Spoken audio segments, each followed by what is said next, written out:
Welcome to Game Theorem, where we have serious discussions about absurd entertainment. You have a feeling it's going to be a long day. Andrew Hussey, the narrator of Homestuck. We're talking about Homestuck again. Yes, although not under great circumstances. Yeah, true. So, we're wrapping up our podcast soon, and one of the things we decided to revisit before we wrapped everything up was we wanted to revisit Homestuck one more time. Now, we had hoped that we'd be revisiting it to talk about Homestuck Squared. Or Homestuck 2, you know? Yeah. But that's been put on indefinite hiatus, and that's going to come up. Mm-hmm. Instead, we're here today to talk about Defamation of Homestuck. Mm-hmm.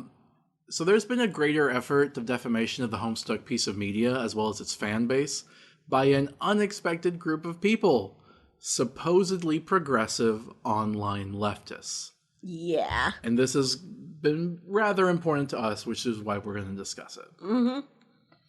Because recently, Sarah Z decided to become the center of this controversy.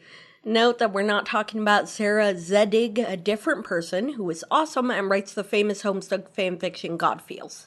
Yeah, and I don't agree with everything she says, but she is pretty awesome, and yeah, definitely check out God Feels. Yeah, I think that's, I mean, I love Homestuck fanfiction, so yes, recommended. Right. So, Sarah Z brands herself as an internet journalist, but when pressed on having journalistic standards, she will retreat to the label of content creator. Her content focuses on trying to analyze the history of memes, fandoms, and other internet phenomena. I had watched several of her videos and had been actually quite a fan before the whole Homestuck thing that she did. Mm-hmm. So when she decided to talk about Homestuck, she had no intention of dissecting why people liked Homestuck. She wanted to talk about the drama surrounding Homestuck on the internet at large. Yeah, and take that for what you will. I guess there can be a discussion there, but it feels like people are more interested in doing that than actually discussing the piece of media. Yeah, which is unfortunate because the piece of media itself is there's a lot to discuss. Yeah, not to mention that she had a 2-hour video and barely 10 minutes even talks about the actual piece itself. Yeah. I don't know. That feels a little red flag to me. Mm-hmm. But so yeah, we have a bias in favor of Homestuck, but at least we are going to own our bias. Mm-hmm. Yeah. So what we wanted to do is we wanted to talk about this defamation that was specifically brought about by her. She isn't the only person to do this, right? She just basically brought it into leftist politics. And as you can tell from our podcast, one of the things we're interested in is games and media. We like Homestuck, Danganronpa, Pokemon, Yeah. Dorky things, right? Mm-hmm. And but we're also very politically active. Yes. Right? Mm-hmm. So the fact that she decided to kind of bring this over has gotten us a lot of hate. Yeah. Not us specifically. I mean, we are in the group of people that are receiving hate. Yeah. But hate from people that you wouldn't think would be doing that. And yeah. We have a lot to say on this. Anything you want to add, Kira? It's just really unfortunate, honestly. Because the reason we love Homestuck is it brought a lot of people together, and now people are hating on Homestuck fans, and it's that's bad. Right. So we'll talk more about that later, but we wanted to review what Sarah Z had to say about it. Now you can look up the video yourself. We're not going to bother to link it because there'll be several links actually. Anyway, we reviewed them and we took notes while reviewing them to try to dissect why we think what she did was irresponsible at best, at least with the reporting of the story. It makes me genuinely concerned that I didn't see the red flags in her previous work. it makes me feel like it might be all over it. She might be sloppy. Maybe not, but the fact that the one I knew she got wrong was the one I was particularly familiar with, I don't know, it makes me feel like maybe other fandoms might have been upset by her before. I mean, that's fair. So, yeah, so we're going to just start talking about some of the things that we noticed in her attempted defamation of Homestuck.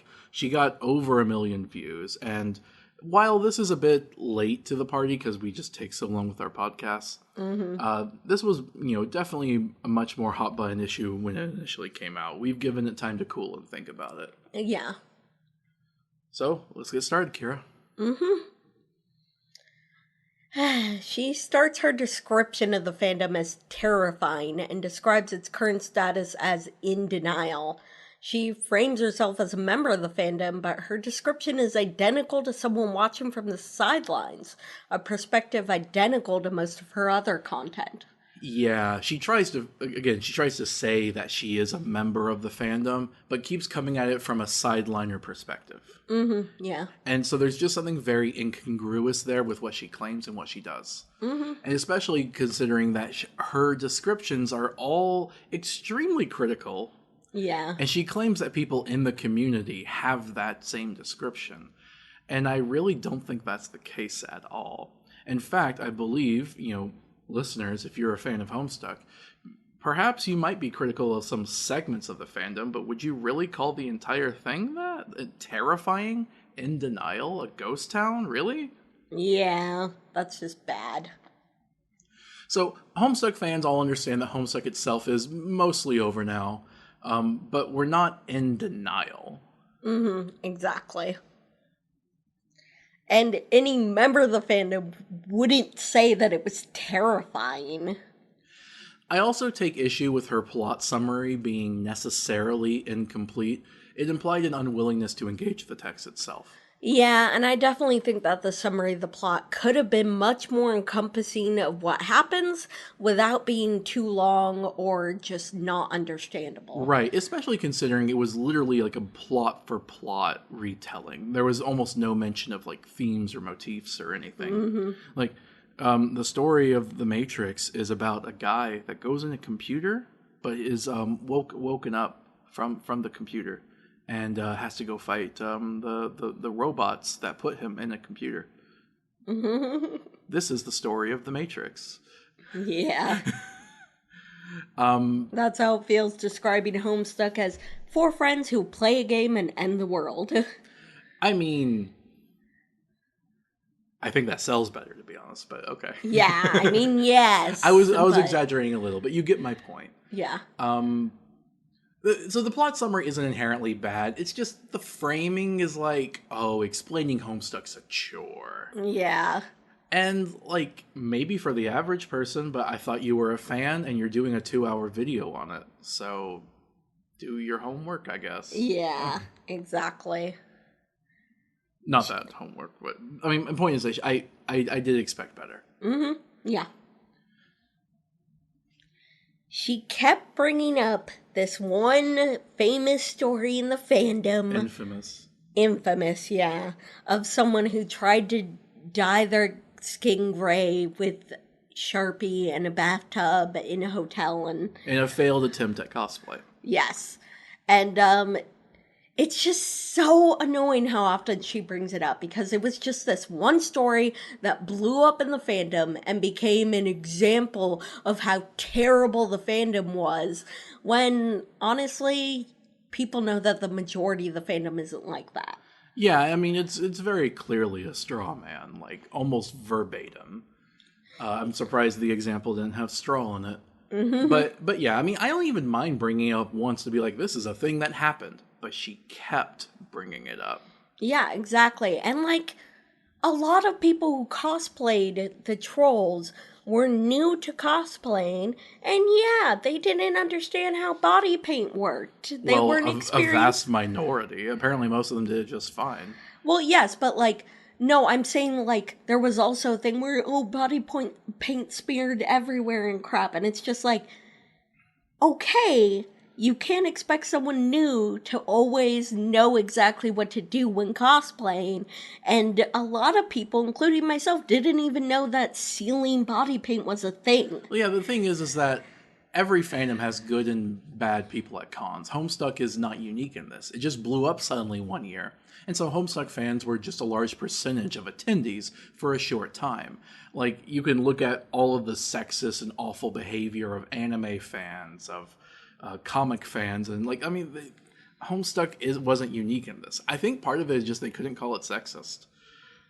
Yeah. So we had to think of other things. Oh, you're young, you're loud, you have opinions. Mm-hmm. But let's keep going. So Homestuck fans were characterized as yelling at you when recommending to start on Act 1.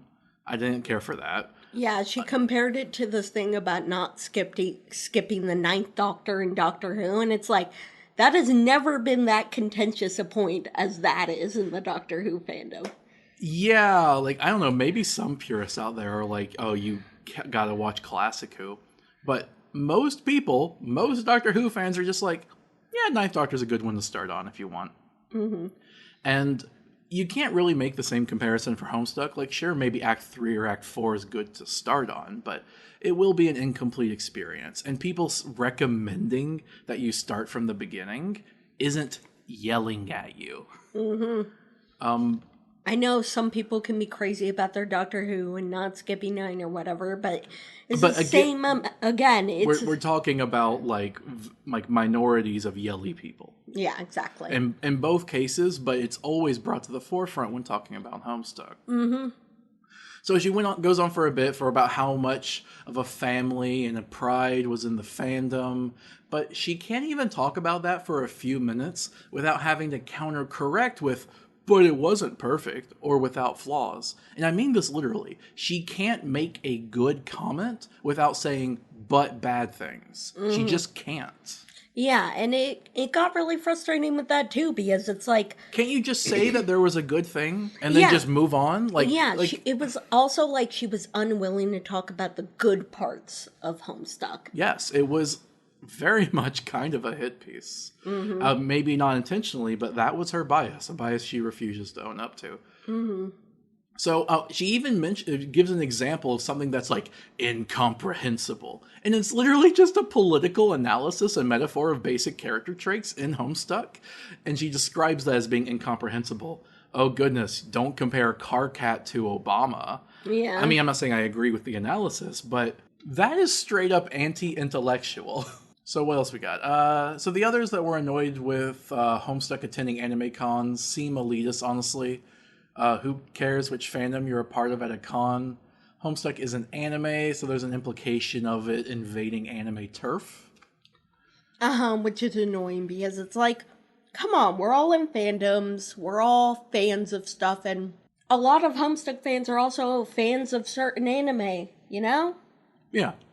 Now let's see. Her descriptions about race being problematic in Homestuck media / the fandom is unfortunately true, and her depiction of Vriska seems fair, so we don't have any issues with that. Yeah. I mean, we've been attacked by Homestuck fans for just talking about the race issue. Mm-hmm. You know, the fans of a series are not a monolith. It's okay that there's sometimes general descriptors, and we can get into that. Mm-hmm. What we think is unfair is her coverage of any general descriptors. Yeah, exactly. She accurately mentions how any criticism of the fandom is right because it was so huge that eventually some subset will meet this criteria. This is a huge thing we've been harping on. But she doesn't seem to understand this would apply to her own criticisms as well. Yeah, like, she doesn't seem to understand that her own criticisms of the fandom and the story also some fans of Homestuck would feel like that too. Also, she mentions Homestuck becoming a media empire because of one $2.5 million Kickstarter. And it's just like, that does not make a media empire. Yes. Like, I know some of the biggest, like, leftist YouTubers do make millions of dollars. It's a very much pyramid type of business where, like, making money on YouTube is almost impossible, very difficult. Most people will get almost nothing. But if you're at the top, you do make some money. Now, I don't know exactly where Sarah Z fits on there, but she's relatively high up. She's buddy-buddy with some of those people at the top, at least in the leftist sphere, right? So she probably makes a considerable amount of money. So the fact that she frames on a single payment of $2.5 million as a media empire, to me... When it was for a specific project, even. Yes, but I still feel like a single payment of $2.5 million is not a lot. It really comes across as people being like, oh, Bernie is a wealthy bourgeois. Oh, Hassan bought a house. That kind of thing, you know? Exactly. And it's also disingenuous coming from her. Yeah. Like, you aren't the one to make that criticism. Yep. And the thing is, criticism of the incompetence of the management for the Homestuck video game it's fine. That is completely fine. Yeah. But she credits a known abuser, stalker, and harasser, known among the fandom for hate-loving Homestuck, for providing most of the research in her video. That is kind of telling. Yeah. And she brings us up talking about what happened with the Kickstarter. And it's just because he's the stalker has made a whole account and everything. Like, when we say stalker, we mean like they have like documents and documents of like things they've written and compiled and stuff. And knowing that, we really can't trust any of the anonymous sources that are provided by the stalker. So you'll have to forgive us. I mean, you will. You'll have to deal with it. That we're not going to take the stalker's anonymous sources very seriously, because they're an abuser and a harasser. And you might be like, well, do you have any proof of that? And the answer is no. That's kind of how this stuff works, Me Too and stuff. But it's well known among the community. You know, you hear stories of like Me Too happening in like an industry, right? Yeah. And like lists get passed around like, oh, don't trust that person, don't trust that person. I'm sorry, I shouldn't worry about the proof right now. Anyway, we are making the claim that he's an abuser and harasser and stalker because people we trust have made that claim. If you don't agree with it, don't care, get out. Yeah, and this means we can't really trust those accounts of what happened at What Pumpkin about the video game. And she does provide a different account of what happened, but ultimately she decides that the stalker is the one that's correct, and she openly admits that. Yeah, so it almost felt like there was going to be some type of balance, but now she just throws it out and like and sides with one of them. Remember that. Considering the bias of her sources, it's difficult to know how true some of the accounts of their time at What Pumpkin, the company that makes Homestuck, were. It's probably safe to assume that at the very least, the company was pretty incompetent, but malice isn't certain. That's just all we really know for sure. Yeah. And anyway, so she goes on to talk about other reasons that people in the fan base had to be mad at Homestuck because apparently that's relevant for some reason. And she talks about the 3-year time skip and the retcon in the story, and it's like she says that they're unliked by the fandom, and most people who doesn't like that? Yeah, most people liked it because it got the story going. Yeah, because the story had been kind of stagnant for a while, not really going anywhere. So the idea that people, on the whole, dislike this, I don't know, it feels like she's been listening to some really distorted vocal minority. And then she says that Collide just went as planned, and that's not true because... Okay, the only thing we knew was who was going to fight who. We didn't know how the fights were going to go, if they would even be successful or anything like that. Yeah, and many of the events in the actual finale of Collide and Homestuck weren't foreshadowed at all. It was very much a fight, and this happens and that happens. Yeah, exactly. Like, I mean, literally, Vriska doesn't even tell you what she's doing. Yeah, exactly. I mean, she says a little thing, but... You don't know the specifics of it, and yeah, like it's when she says as planned, she basically just means successful. Anyway, so she started laying out the problems with how Viz Media acquired the Homestuck IP, And yeah, I mean, that is really messed up. You're not going to find any Homestuck fans that really disagree with that. Yeah. And criticizing the original Kickstarter game taking so long to come out is fair, but there's merit in mentioning the other Homestuck content that came out in the interim. The problem was the upfront promise not being kept. Otherwise, releasing content every few years or so is pretty standard for most IP. Yeah, she kept being like, oh, and then this year, and then it's been this many years, and like, oh, you're doing this, and you still haven't done that. And it just felt like, I don't know, felt like a friend being like, where's my $5? Where's my $5? And you're like, I've paid you $30 over the past 3 years. Yeah. I guess that example doesn't entirely work, that analogy, because we do think that obviously the initial promise should have been kept, and that it was wrong that they didn't do it. Mm-hmm. But if you put that aside, the idea of just releasing content every few years and not being like daily updates, which while that had been a thing for Homestuck, most IP doesn't do that. Yeah. Yeah. All right. It's also telling that her problems with Homestuck 2 were how it was so different from the original and how much text there was. It feels like a lack of engagement with the text. Yeah, she was just like, different must be bad. Yeah. And John talking about his depression and identity issues, as well as some of the others, is summarized as just too much talking about feeling sad. Yeah, I mean, but John especially, because let's be real, Homestuck 2 was leading to a point of like gender transition for John. And she even acknowledges that later, but still feels the need to talk about some like a character dealing with identity issues as feeling sad. Yeah. And like Homestuck, she said Homestuck 2 didn't bother developing the characters or anything. It's like, yes, it developed the characters more and addressed their trauma with from the events of the original Homestuck. It doesn't have to have stuff constantly happening. The beginning of Homestuck didn't have stuff constantly happening. Unfortunately, the plot never had a chance to get very far, at least not yet, which is true. But like, them talking to each other and addressing their trauma and stuff and the past is like, it's not boring. It's character development. Mm-hmm. They wouldn't have bothered to talk about this crap when they were 13 and going through it. Or at least they wouldn't be as aware enough to be able to really verbalize it so much. So it is fitting that would happen more.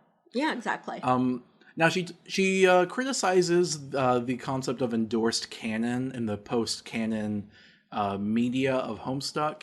And honestly, her criticism's kind of fair. Yeah, there is an era of legitimacy, even if you say something isn't canon. If you're like the owner of the IP and producer, that's just a fair argument. Mm-hmm. Yep. Because unlike her, we're going to give her credit where it's due. Yep. You want me to do this one? Yeah. So she ends up siding with transphobic fans that didn't like Homestuck 2 becoming more queer. She tries to steelman their arguments, which I think is revealing of where she lies in that division. She even calls the queer representation pandering. Pandering, like... It never was. Like... Okay, you don't need to go on about that. Oh, hold on, let me just say one thing. Okay. Like, there was an author's note in the original story when it started becoming queer that Hussey was becoming more aware of it and wanted to represent these people more. Yeah, I know where you heard that from. Yeah. But yeah, so it's just blatantly not true, right? Yeah. So she ignores the fact that these characters were literally children for most of the story. Homestuck 2 and the epilogues go more into them growing up and learning who they are, which is a perfectly valid transition story. Yeah, exactly. There's nothing like shoehorning about that. Exactly. And then she briefly mentions how transphobia is not okay and how the harassment the Homestuck 2 team experienced wasn't okay. But she says that drama is too fresh and that she shouldn't go into it. Why? Why do this whole video about drama and purposefully leave out the years and years of bigoted, targeted harassment? Like, seriously, why? Like, if you want to talk about all the drama surrounding Homestuck 2, why leave that out unless you have a bias you're playing to, huh? It downplays it so much. She then continues the video, promptly forgetting the role this harassment played into the discontinuation of Homestuck 2. To treat this harassment as just a footnote is to participate in the narrative of Homestuck 2's queer devs deserving what happened to them. Because Homestuck 2 wasn't good enough. Yeah. She ended the video with an olive branch, but again, couldn't say something good without backhanded comments. Yeah, that was a problem throughout the whole video. So that was the video. Originally, it was a one and done, really bad take, but it's just like, roll your eyes. Sometimes these people have just really bad takes. Move on. You don't have to like everything everyone says. But then she made a second Homestuck video.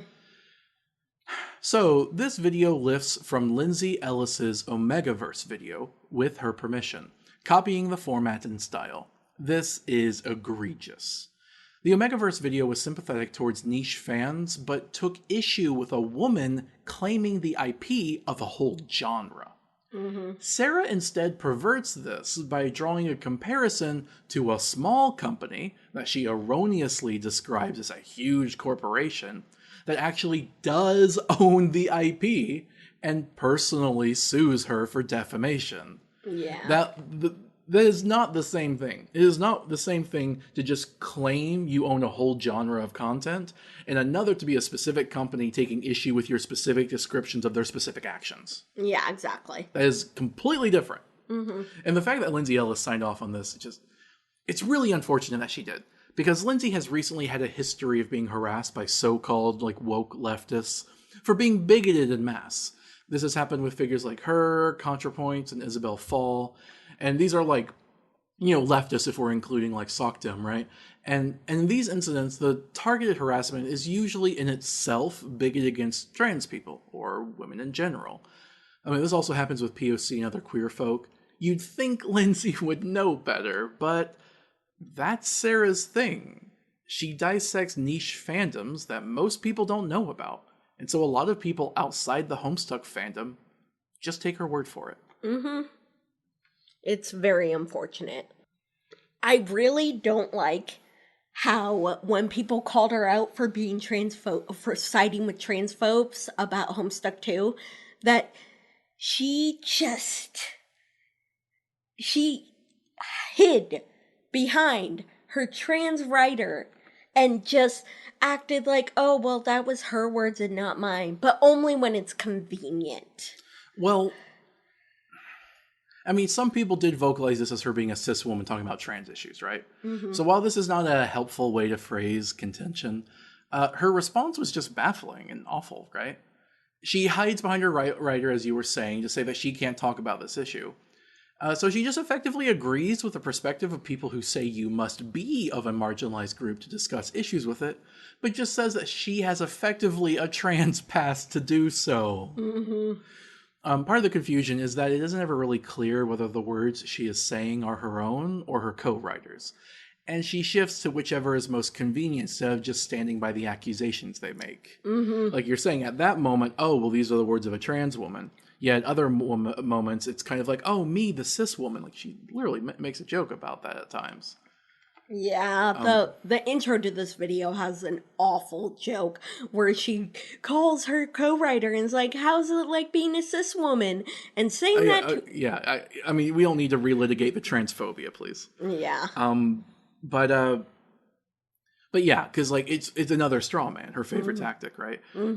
Because obviously, that's not the best criticism. I'm not going to endorse people that just go you're cis, and so you can't have an educated opinion. But that doesn't mean there weren't other educated opinions. And there is a phenomenon where bad faith actors will actually specifically try to seek out the worst criticisms to try to dismiss all of the legitimate criticisms they passed over. Yeah. That's not always the case. Big online figures get a ton of harassment. I'm not denying that. But this was really a really bad look. Yeah. Basically, she tries to defend herself. She didn't even reach out to What Pumpkin for comment on the video at all, and what happened with the Kickstarter situation. So she never got any information directly from them about what happened. Right. And she says that she didn't do it because she didn't think she'd get a response. But this is dubious, as she has a larger following than anyone who has ever published a hit piece against Homestuck. But even if this is true, it's bad journalistic practice to not even try to reach out to a contrary witness to check your sources. I mean, she refuses to even admit that she did bad journalism or made any mistakes. You can try to justify why you made a mistake, like, oh, I really didn't think you'd answer. And then you could go, apparently I was wrong. Yeah. Or you can even go like, yeah, maybe I should have. Yeah, absolutely. But she just won't go there. She won't admit any level of wrongdoing. It's difficult to say whether she actually committed defamation of What Pumpkin, because she kept saying, oh, take all this with a grain of salt, and use Weasley words like right-wing people like Tim Pool will do when saying something blatantly false. But she did endorse that stalker's account As a trustworthy source. Yeah, so it could be defamation. So yeah, her endorsement could theoretically count as defamation if what they said was false. It's not guaranteed, as the problem with the stalker was largely biased framing of events, and not just entirely fabricated lies, though perhaps that did play a part. The important thing to note is that a lawsuit for defamation here is only ridiculous if you take Sarah at her word. Yeah, and it's like, we don't agree with the lawsuit. We wouldn't support that. definitely think it's a bad move, and another example of What Pumpkin's incompetence.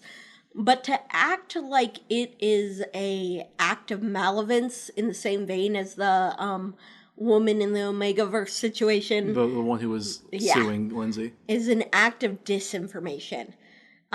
It's understandable that she was scared, and suing a YouTube content creator is a bad move, but her actions border on journalistic malpractice, and she has a history of dancing between the titles of internet journalist and content creator. She also doesn't actually address the point in contention with the stalker's account of events, which is that the studio couldn't work on the game without a document that Hussey didn't provide them. Hussey being the original creator of Homestuck. Instead mentions that they confirmed that the studio had worked on the final Act 7 animation, a more minor point of contention than the main dispute of blame for the game's development mishaps. Exactly. Like, I mean, you can talk about that if you want, but, like, the whole, like, the legal defamation wasn't just about that. Yeah. There was a larger point of contention specifically regarding the stalker source that she used. She claimed that she didn't have to change anything because there was no proof, despite that she showed an alternative account to the stalker that she was made aware was dubious. And she still sides with the stalker because she was simply unwilling to retract any claim she made in their defense. And, like, now that she's talking with What Pumpkin themselves, Because she's been sued by them. yes, they themselves countermand the narrative. They tell her, like, this is what happened. And they may be biased, but she still backed the stalker wholeheartedly anyway. Yeah, like, I understand, like, yeah, don't trust a corporation or whatnot, right? But she just said there was no proof, and then just... Right. She hand-waved away. In an instance where the actual facts are difficult to prove, the fact that she keeps siding with the person that's a known stalker is alarming. So Andrew Hussey's involvement in the legal drama that followed is portrayed as Weasley, with them wiggling back and forth and refusing to commit to a position. Oh, by the way, apparently she says that Andrew Hussey's they, them now. I don't know that this is correct. I'm dubious on whether to trust her, but I don't think she would get that wrong on purpose. Andrew Hussey was he, him for the entirety of the comics run, but perhaps that's changed. So apologies if we got that messed up earlier. But we think this is a huge misrepresentation of their words, done in a place of infusing fear and bias into their words due to the legal threat. It's not hard to read their words from the perspective of a not very competent manager who was trying to weave together different interests. That to protect the company they used to work for, and that to protect the interests of the employees and writers who were severely harassed and abused for being queer or vulnerable. The fact that they go on long diatribes like this is especially unsurprising. It's Hussey! Yeah. But it just feels like she's not willing to give the harassment the credit it's due. She has to be proved, and it's just never enough. Yeah. She kept focusing on how the stalker source was factually correct, not realizing that the problem wasn't with the accuracy, it was the abuse of framing and erasure of harassment. And Hussey was trying to be supportive of the people that Sarah was being crappy towards. She portrayed them as getting off topic or focusing on drama-hungry vultures, not realizing that she underplayed the segment of the fandom that they were worried about. She acknowledges the abuse that happened, but dismisses it as unprovable. She does not hold her unprovable sources to the same standard. Yeah, exactly. And she keeps saying that the information about what happened only came out because someone with a large enough platform talked about it and demanded the truth. But then also mentions that other critical videos have come out and this didn't happen afterwards. Almost like there was something unique about her malpractice. Well, it's not just that. It's like Hussey themselves says that they would have been honest if someone had asked. And honestly, I think it's a fair answer that no one had asked because they would not have told just anyone.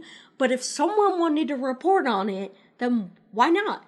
I mean, look, can we just not pretend that Sarah had a huge platform and that, yeah, obviously they'd be more likely to respond to you specifically, Sarah, than just ordinary people. Mm-hmm. Like, it's not great that that's the world we live in, but that's kind of capitalism. Mm-hmm. So again, she doesn't understand that Hussey asking to agree to be fair isn't them trying to get her to be pro-Homestuck. She keeps interpreting it as some type of shady deal, but they're clearly just asking for her to be kind and considerate regarding the harassment and abuse that occurred. It's like asking someone to be sympathetic to Me Too in lieu of hard facts. And she just completely misses it going, but there's no evidence the guy I'm backing is bad. Yeah. Oh, and to make it even worse, she compares Andrew Hussey to Donald Rumsfeld, the architect of the Iraq War. I didn't know that that's who that was. She does it in a meme format, so it was like, haha, it's just a meme. But no, I saw that. Yeah. I saw that. Yeah. And then she later also dismisses Hussey trying to be sympathetic to marginalized people by saying, oh, this is from someone who made a character named Yiffy. Honestly, I was really looking forward to seeing what happened with Yiffy. I like the idea of you make a very kind of like out there character, you know, very, very like atypical, and like it was appealing to furries and whatnot. And I would have liked to see that become a fully developed character. Yes, obviously, as the character stands, they're a flat, completely two-dimensional character. That's because they had like 3 shots in the entire thing before Homestuck 2 went on hiatus. Mm-hmm. So I just really would have... I mean, I don't know, just it feels like just making fun of the name. And like, it's kind of the point. It's kind of like, you know, like queer people reclaiming queer. What, wasn't Hussey a furry? Honestly, I don't know. Mm-hmm. I wouldn't be surprised, to be honest. Yeah. Yeah. Hussey keeps getting more overt about whether she's willing to be sympathetic, and she keeps refusing. And she keeps getting mad that they won't tell her more because she refuses to agree to try to be sympathetic. It's a very human and simple ask, but she keeps interpreting it as, you must write something positive about the company, even though Hussey makes it clear that is not what they're asking. So at the end of the day, Sarah supports the stalker's account. She's anti-Me Too, at least in this case, because it's her name at stake now. Mm-hmm. She's tied her name to it. Yeah, and she continually tries to frame What Pumpkin as a giant corporation. And they're an indie dev company. Yeah, exactly. And she keeps conflating them with Viz Media because they bought them out. Wait, no, we should point out that like indie dev companies and giant corporations are both types of companies that exist under capitalism. They inherently participate in unethical practices, of course. But she constantly tries to frame it as a large corporation to galvanize hostility towards Homestuck and her lefty audience, towards the company that made it. Mm-hmm. A lot of this relies on what you were saying, conflating it with Viz Media. A corporation that she admitted in the last video openly neglects the property they bought. A corporation that most of the fandom hates. A corporation that had no contact with her whatsoever. Yeah. She literally says at one point that her video didn't contain anything untrue in it, when she did make several untrue claims and then just said they were unverified, acting as if this inoculated her from the responsibility of verifying them. Yeah, and again, if you try to accuse her of that, she'll be like, well, I'm just a content creator. It's like, sure. It's relevant to discuss how she holds up the truth as a singular entity that she can back with evidence for her perspective and has no sympathy for survivors of abuse and waves of harassment in such a way that made evidence accumulation difficult. It is always easier for an abuser to collect evidence of them being a stand-up citizen than it is for a survivor to collect evidence of their abuse. It's why the phrase "believe survivors" exists. It does not mean accusers are always right. It just asks that people hear them out. Sarah did not. After her videos went live, a lot of the queer Homestuck community that remained fell into anguish. We saw one of the writers saying, apparently Believe Survivors doesn't count for us. This whole ordeal was just such a case of condemning and defaming a fandom and the media they loved for being weird or cringe, and she used the company who made it as a proxy to condemn the fans. Yeah, and that's all it was a proxy. People like Sarah have participated in a revisionist history of Homestuck, and they will remain confident on it being technically factual in some respects, ignoring that a lot of revisionist history isn't just in the veracity of what you say, but in how much of what you say. The deliberate choice to focus on petty drama or private malfeasance, and not the transphobic and hateful abuse that targeted the official and unofficial writers of Homestuck, is a political one, and should be antithetical to leftism. Instead, Sarah, a prominent ally to the left, joined in this revisionism, and she brought many notorious leftists. It's disingenuous of her to act like this hasn't been the worst defamation Homestuck has ever received. Big Joel, Maggie Mayfish, and Lindsay Ellis are all prominent leftists that signed off on this. People that should have been the abused queer people's allies instead contributed to that abuse. We're reminded of recent headlines about giant game corporations having abuse problems, and how people have been utmostly sympathetic to the workers who have been abused, while putting their ire correctly on the abusers in question, and the executives of companies or parent companies that allow it to happen. Sarah does not do this. She takes the position of feeling bad for the reactionary user base instead, and while these people criticize the corporation, they do it in a very different manner, with a very different goal, one without sympathy, something Sarah chose to lack because it would have required admitting bad journalism on her part. We're also reminded of other fandoms that were defamed in similar ways, things like My Little Pony or Frozen. They were things that people saw as weird or cringe and okay to make fun of. Today, we can look back at these defamations as largely being disgusting and even sexist, regardless of whether some minority of bad actors in those fandoms existed. And I want to be clear with something. When people say something's like bad because it's weird and cringe, a lot of the times they're using those words as substitutes for what they really want to say. It's gay, it's queer, it's weird, it's deviant. The reason that Homestuck was looked down upon so much, the reason My Little Pony was looked on down so much, I would even say Frozen, and of course I'm sure you could think of plenty of other examples, is because they challenge gender conventions. Yeah. My Little Pony taught, like, masculine men that, hey, there's a different type of masculinity out there, you know? Yeah. Maybe there's more than being a man. And Homestuck transed a lot of people, let's be real. Yeah. Well, Dan from Folding Ideas even went as far as saying that vocal pushback from the queer Homestuck community was, in his mind, them backing a giant corporation, and was similar to PewDiePie being a media conglomerate surrounding a singular individual, implying not only that Homestuck was deceptively indie, it objectively was, for most of its history at least, but also implying that this queer community denouncing Sarah's defamation was congruent with a guy who dog whistles for fascism. Dan, a supposed expert on fascism, is revealing just how much he does not know about Homestuck. And that's just been really, really frustrating to see how far Sarah's misinformation has spread. Yeah, Sarah Zedig, that we mentioned before, has been a vocal critic of Sarah Z's misinformation in these videos, as she personally witnessed a lot of the abuse and cruelty, and she has now had to witness that spilling over into the online leftist sphere. She gave support for a different video that we wanted to talk about for a moment. Yeah.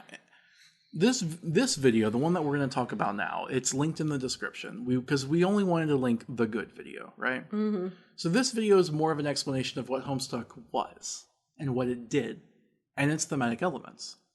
It's not concerned with trying to incorrectly inspect a bunch of hate-filled drama. It's instead focused on trying to explain why people were so drawn to Homestuck in the first place. It has no interest in drama farming and adhering to a narrative of Homestuck having been a toxic influence, but rather tries to explain what young people saw in it.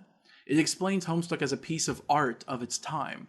It's a truer account of its history, not one of company malfeasance, but one of characters and emotional impact. Yeah, honestly, the catharsis she described at rereading Homestuck as an adult and finishing it is something I think we're both very familiar with, because the ending came out when we were living together after a long time. So for a long time it was on hiatus, and then when the ending came out, we saw it, and it was just like such a cathartic representation of the entire journey we had taken together. Yeah, a lot of people grew up with Homestuck, and like the characters grew up with us. And yeah, it wasn't always clean. It was jagged. There were pauses, but life is too, you know. Mm-hmm. And the video touched on how problematic Homestuck started and how it grew up and became so queer. Honestly, I loved that. When that happened in the video, like, it was just so completely different from the Sarah Z video, where this video just, like, talks about how queer it was and how people loved that and how it got hate for being queer. Mm-hmm. Talks about the themes of queerness and friendship and love, and how the comic's even aware of it. It's meta about it. It includes the fandom as characters. Yeah, and I think Homestuck somewhat mirrors the journey that we had growing up with it. I mean, that's why it's supposed to be as a growing up story, like a growing up with the internet story, even. Yes. Yes, you see all these coming of age stories, but this is a very modern one that's very specific to its era of kids, us. Right. And that was just really nice to read through. But to dial it back in a bit, right? We worry about the ongoing defamation of something that has meant so much for our lives. And we worry that people like Sarah will control the narrative, even among our political allies. But we hope that the people who truly love it, such as the people who made this video, or such as us, will be able to hold on to it and preserve it. If nothing else, we're going to try. It lives on through those of us for whom it has touched. Mm-hmm. TLDR, Sarah Z is Caliborn and Sarah Zedig is Calliope. Watch the video link in the description. Read Godfeels. Hey, I hear Vast Error is good. Check that one out too. Mm-hmm. I think the epitome of Homestuck is our story. How we met and it brought us together, and how we ended up building a life together because of it. And none of that would have happened without this amazing, crazy, big story. Not even just the story, but the fandom, you know? Yeah, I met so many good people through the fandom, and Homestuck honestly helped me through a really rough time in my life. Yeah, and I will point out, though, you are biased. you're biased in that I like Homestuck because it's how I found my my significant other, you know? Mm-hmm. And you know what? That's a bias worth having. Yes. All right, I guess we're done for now. Mm-hmm. We'll see you for one more episode. Yep, bye. Bye.